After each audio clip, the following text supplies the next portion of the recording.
سلام.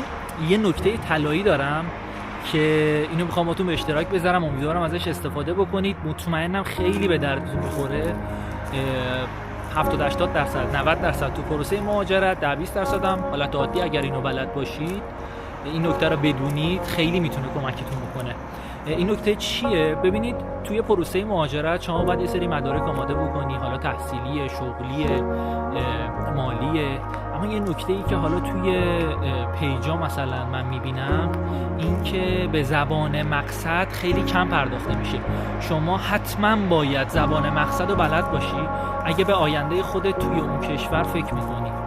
من الان 2.5 سال مهاجرت کردم و توی این مسیر خیلی دارم اذیت میشم و اذیت شدم با اینکه من با زبان صفر وارد این کشور نشدم.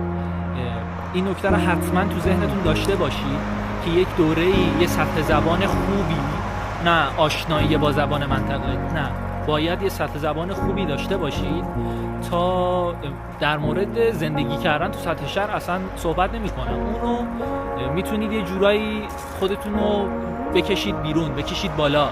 من در مورد کار پیدا کردن دارم میگم که اگر زبان اون منطقه رو بلد نباشی یا بلد نباشیم، خیلی از شانس‌های شغلی رو از دست میدیم.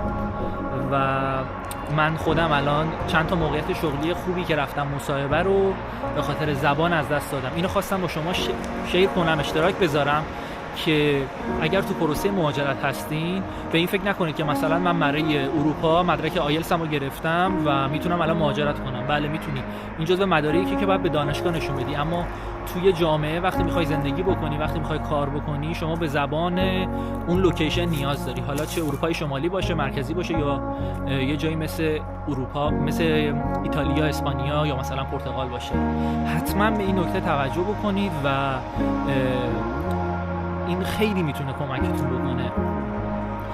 زبانتون هم توی سطحی باشه. این نکته رو میخواستم بگم، این که خیلی‌ها میگن آره بیای توی محیط زبان رو یاد میگیری. این یکی از دروغ‌هاییه که بیاید متوجه میشید.